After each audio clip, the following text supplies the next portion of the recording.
this extraordinary university, to Professor Maharaj, to the entire leadership of the University of Pretoria, thank you for hosting us today on this magnificent campus. And Madam Minister, my friend, Milady, thank you for that generous introduction, but thank you especially for the partnership that we've been building, not just between our countries, but actually between ourselves. It's something I value tremendously, and I thank you for it. Let me just take a moment at the start also to welcome someone else. Our Ambassador-designate to South Africa, Ruben Brigady, who will present his credentials to President Ramaphosa this week. Ruben, where are you? Right.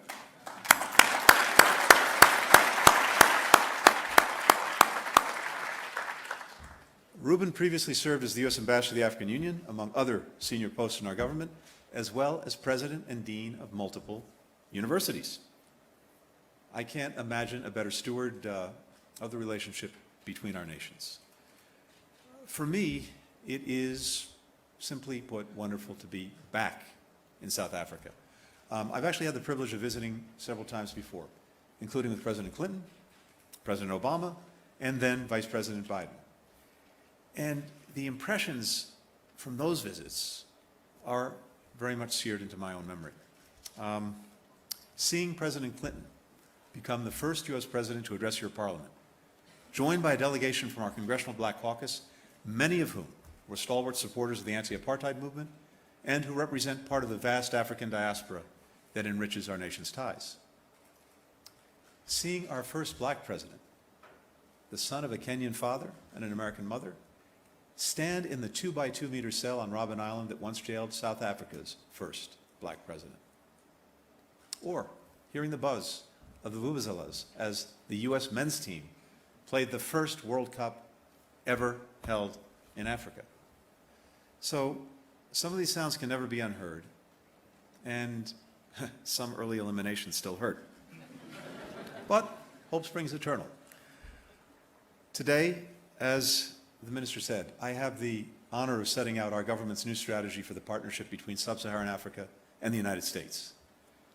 It's a strategy that builds on the broad vision for our nation's engagement in the region, which I had an opportunity to share last November in Nigeria.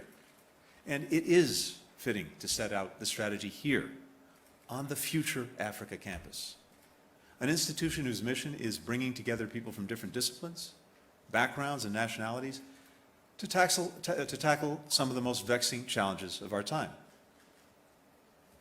Our future depends on young people, like the scholars and practitioners who come here to study. And, as you've heard, by 2050, 1 in 4 people on the planet we share will be African. They will shape the destiny not only of this continent, but of the world. It's also fitting because South Africa's struggle for freedom and the courage and sacrifices of those who led it continues to inspire people around the world. We know that in your nation, like ours, the long walk to freedom is unfinished. Yet the remarkable progress you've made is all around us. In 1956, 156 activists were rounded up for rallying support for the Freedom Charter, a document that had the audacity to claim that South Africa belonged to its people. When the treason trial began here in Pretoria, the accused included one of the Charter's drafters, Professor Z.K. Matthews, and a rising ANC activist, Joe Matthews, father and son, and grandfather and father to the woman who today serves as South Africa's Minister of International Relations and Cooperation, Dr. Naledi Pandor.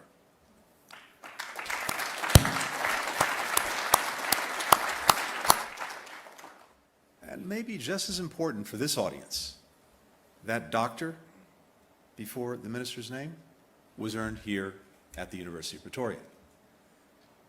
We see that progress also in the achievements of your fellow South Africans.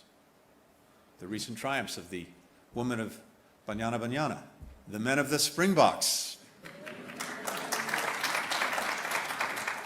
the enduring musical influences of Makeba and Masekela, the new sway of the Amapiano And DJs like, there you go, DJs like Black Coffee, who just took home a Grammy.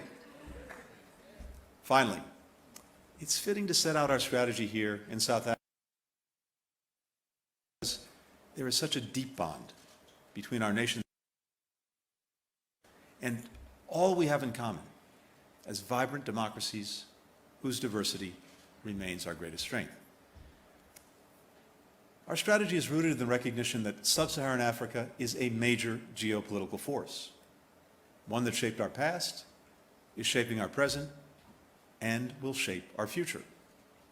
It's a strategy that reflects the region's complexity, its diversity, its power and influence, and one that focuses on what we will do with African nations and peoples, not for African nations and peoples.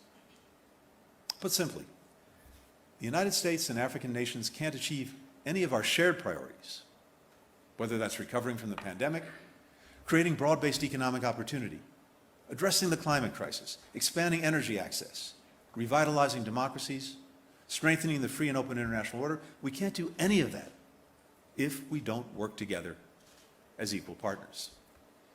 So today, I'd like to focus on 4 priorities that we believe we have to tackle together, which are at the heart of the U.S. strategy for Sub-Saharan Africa. First, we will foster openness, by which we mean the capacity of individuals, communities, and nations to choose their own path and shape the world we live in. When leaders of newly independent African nations came together in 1963 to establish the Organization of African Unity, the predecessor of the African Union, here's how they began their charter: convinced that it is the inalienable right of all people to control their own destiny. It was a conviction born of the struggle of generations of Africans whose destiny had been determined by colonial powers. This inalienable right depends on a system of rules and principles, which Africans have helped forge over decades through their leadership in institutions like the United Nations and the African Union. And yet, too often, African nations have been treated as instruments of other nations' progress rather than the authors of their own. Time and again, they have been told to pick a side in great power contests that feel far removed from daily struggles of their people. The United States will not dictate Africa's choices. Neither should anyone else. The right to make these choices belongs to Africans, and Africans alone. At the same time, the United States and the world will look to African nations to defend the rules of the international system that they've done so much to shape. These include the right of every country to have its independence, its sovereignty, its territorial integrity respected, a principle at stake now in Ukraine. We believe that all nations should be able to stand up for the right of a country not to have its borders redrawn by force. For if we allow that principle to be violated anywhere, we weaken it everywhere. Openness also means creating pathways for the free flow of ideas, information, investment, which in the 21st century requires digital connectivity. So the United States is partnering with African governments, businesses, entrepreneurs to build and adapt the infrastructure that enables that connectivity: an open, reliable, interoperable, secure internet, data centers, cloud computing. That's what happened in March, when Mozambique became the first African country to license SpaceX's Starlink technology. That uses satellites to provide internet service, and it's going to help expand access and lower costs for people throughout the country's rural areas. Now, one reason internet service is so spotty in places like Mozambique is because providers rely on data centers that are hundreds or even thousands of kilometers away. We're working with African countries and businesses to change that. The U.S. Development Finance Corporation is putting $300 million in financing toward developing, building, and operating data centers across the region, including here in South Africa. We recently awarded a $600 million contract to build an undersea telecommunications cable that will stretch over 17,000 kilometers from Southeast Asia through the Middle East, the Horn of Africa, to Europe, delivering high-speed, reliable, secure connections for people across the continents. The way this infrastructure is built will reverberate for decades. After all, we've seen the consequences when international infrastructure deals are corrupt and coercive, when they're poorly built or environmentally destructive, when they import or abuse workers, or burden countries with crushing debts. That's why it's so important for countries to have choices, to be able to weigh them transparently with the input of local communities without pressure or coercion. Now, for as long as they've had their independence, African countries have also recognized that the right of nations to chart their own path is bound up in ensuring the right of individual citizens to do the same thing. So this brings me to our second priority, working with African partners to fulfill the promise of democracy. The overwhelming majority of people across Africa prefer democracy to any other form of government. Even greater majorities oppose the authoritarian alternatives to democracy. More than 70% reject military rule.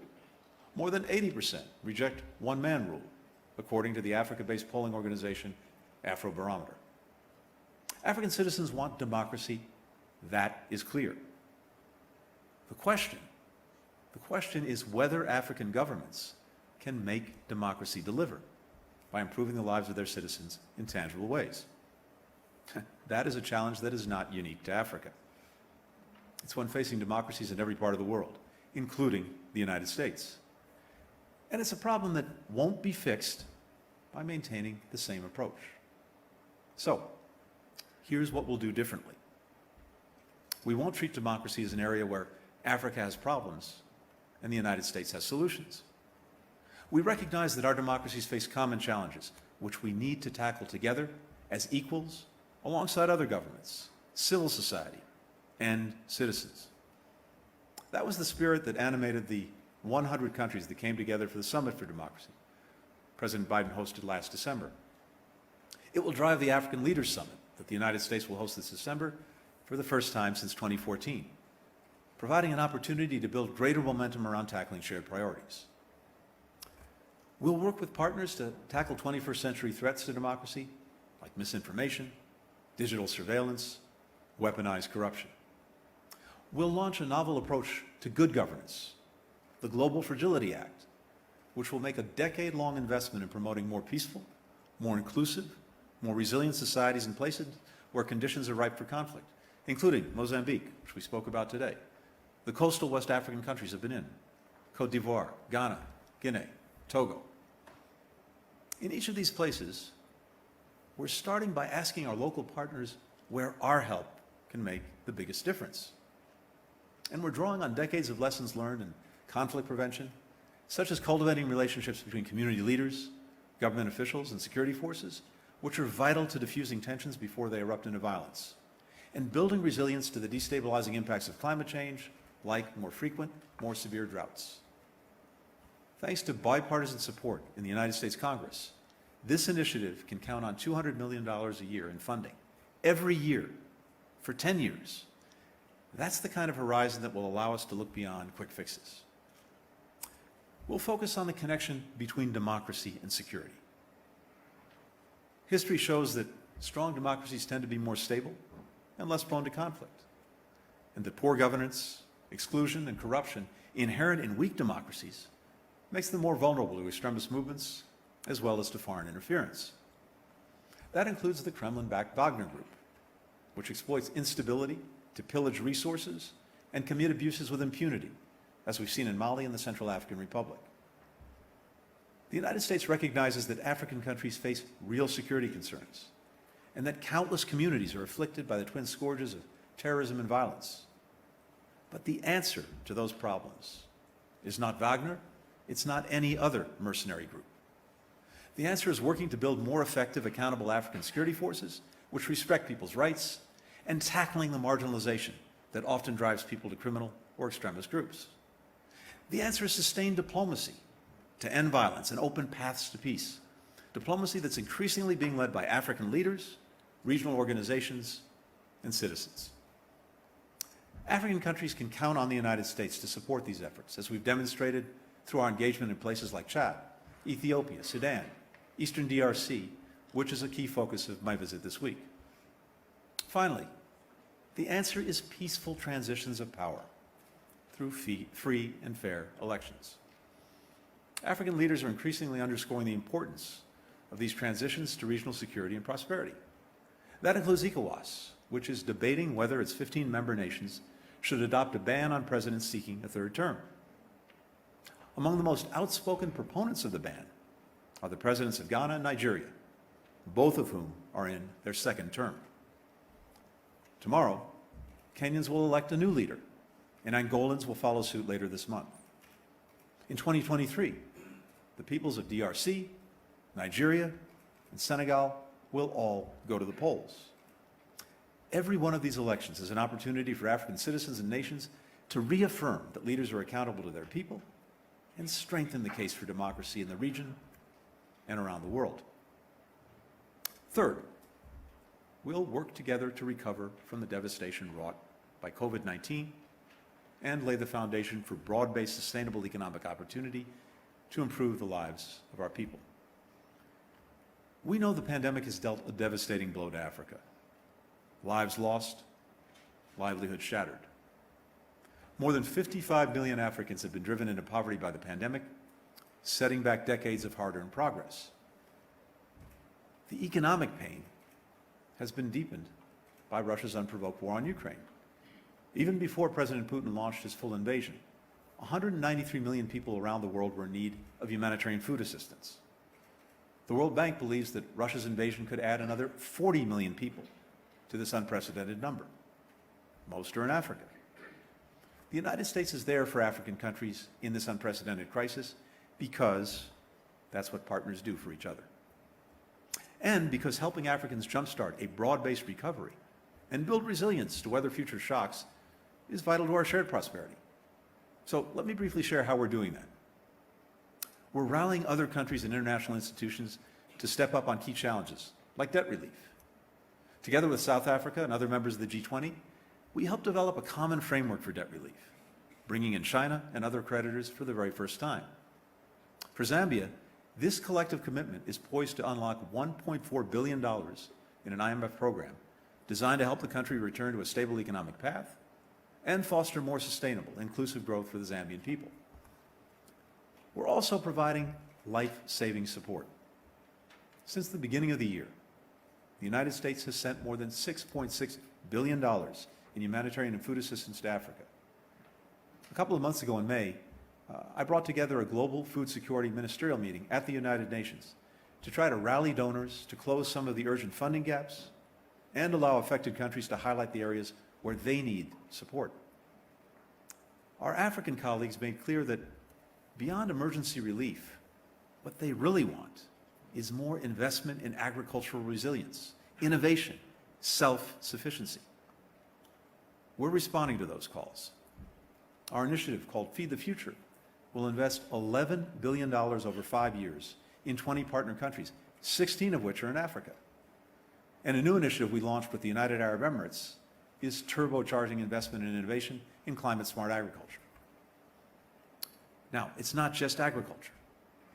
Across a range of fields, the United States is working with African partners to try to unlock innovation and growth.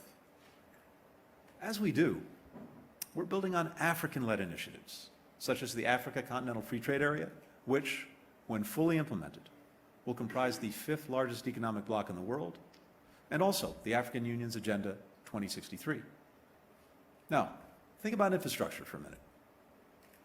At the G7 meeting just recently held, President Biden led in launching the Partnership for Global Infrastructure and Investment, which will mobilize $600 billion globally toward concrete projects over the next 5 years.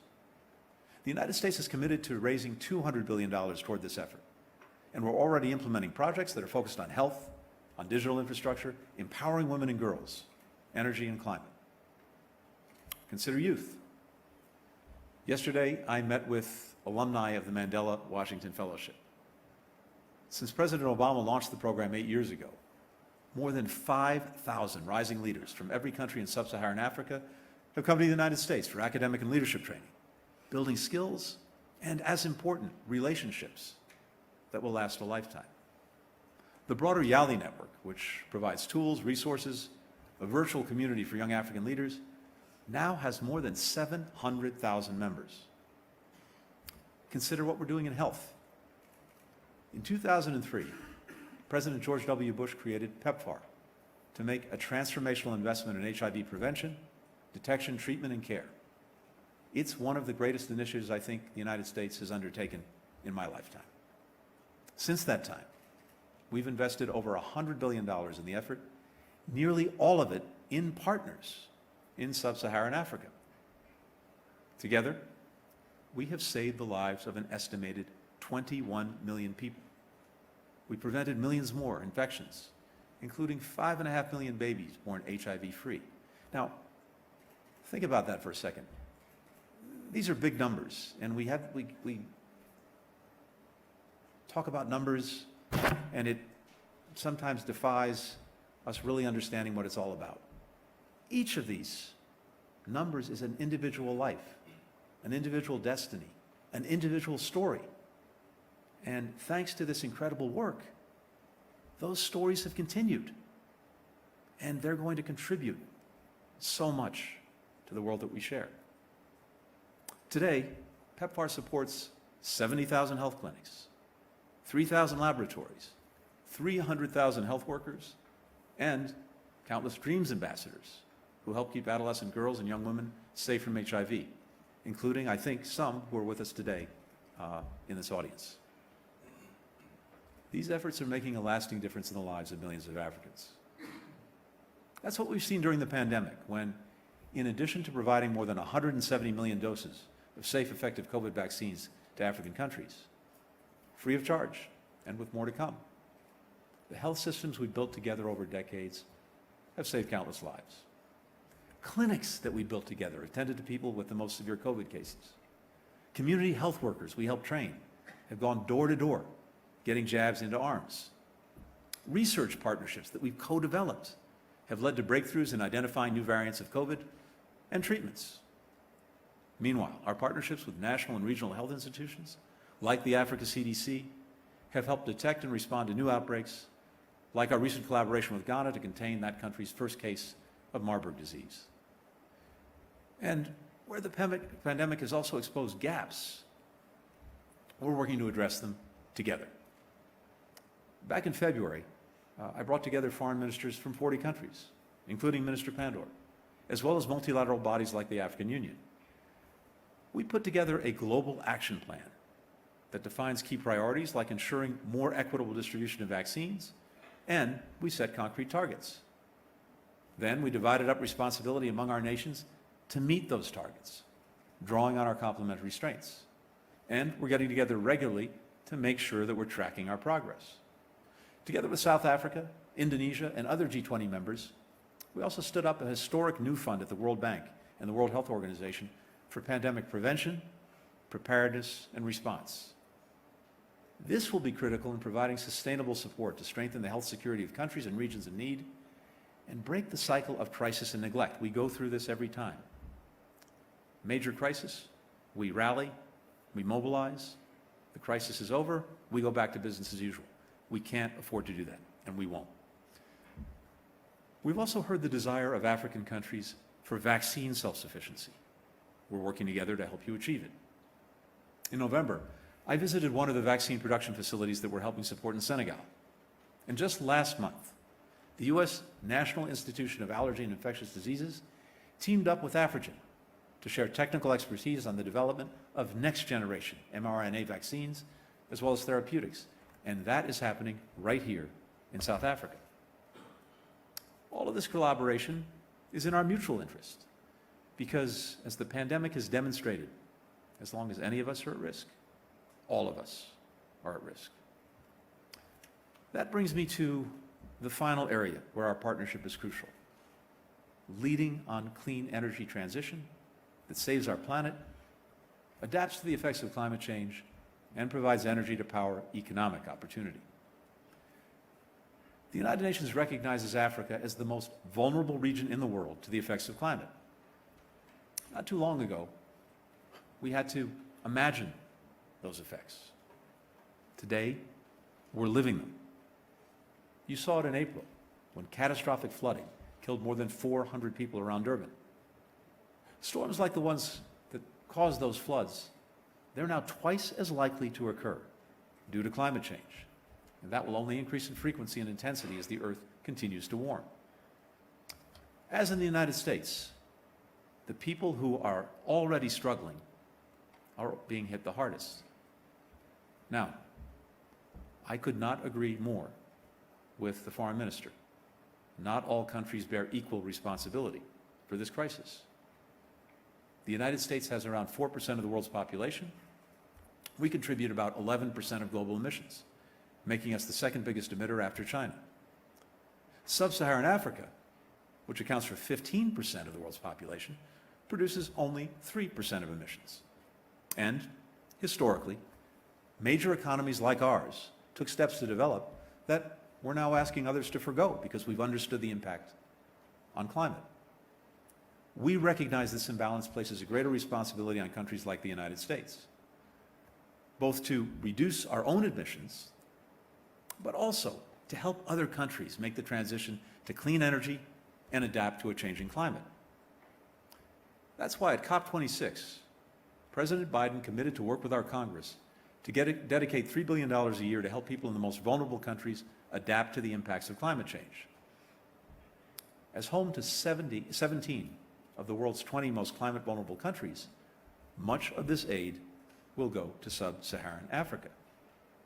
And we will look to build on these and other efforts at COP27 in Egypt later this year. Now, leaders across Africa have made clear that while they're committed to doing their part to reduce climate change, they need greater and more reliable energy access to meet people's urgent needs and growing needs. We hear you. We know that this transition will not look the same in every country or community, that it will need to be tailored to individual capacities and individual circumstances. And the United States is committed to working closely with you as you determine how best to meet your specific needs for expanded energy access and economic development, as well as the climate targets that you've set. We're also committed to helping you support the workers and communities who will bear the greatest short-term costs of the shift to clean energy. All that is part and parcel of making what we call a just energy transition. But I think it's a mistake to think about climate only through the prism of threats, burdens, or to frame this as a choice between preventing a catastrophe and creating opportunities. We have a once-in-generations opportunity to expand energy access and create opportunities for Africans and for Americans. That's what President Biden means when he says, when I think of climate change, I think jobs. We're already showing how that can be done. In Ghana, we're working with partners to build West Africa's first hybrid solar hydro plant. It's going to improve reliability, reduce costs, and cut more than 47,000 tons of emissions every year. That is the equivalent of taking about 10,000 cars off the road. In Kenya, where 90% of the energy comes from renewable sources, U.S. firms have invested $570 million into off-grid energy markets, creating 40,000 green jobs. We're also working together to conserve and restore the continent's natural ecosystems, crucial to reducing emissions and preserving the continent's unique, extraordinary biodiversity.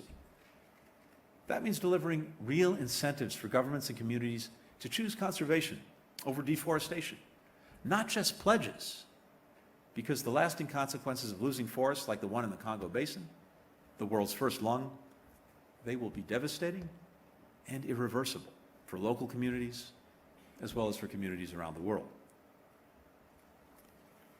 If you step back and think for a minute on the priorities that I've set out today, the reality is that every single one of them was championed by Africans first. The interconnectedness of our health and our climate, the principle that all nations should have the right to choose their own fate, the idea that inequity within and between nations threatens our shared security and prosperity. For decades, African citizens, African countries, the bloc of African nations pushed for these very priorities. And today, to the benefit of people in the United States and all nations, these are the world's priorities. Right now, in South Africa's Northern Cape, the biggest radio telescope in the world the Meerkat, is capturing some of the most detailed views we've ever had of space. A series of images released in January show kinetic bursts of energy, incandescent reds and oranges, generated by 100 million stars in the Milky Way, 25,000 light years away. Producing just one of these images required 70 terabytes of data. It took 3 years to process, part of the cutting-edge research being led right here in South Africa. And this in a country where, as one scholar wrote, and I quote, "Prior to 1994, public investment was largely an instrument for advancing the objectives of the apartheid government." That was Dr. Pandor, by the way, writing when she was serving as Minister of Science and Technology. When Meerkat's images were published, the chief scientist at the South African Radio Astronomy Observatory said, "The best telescopes expand our horizons in unexpected ways." Just think for a moment of all the horizons expanded by those images.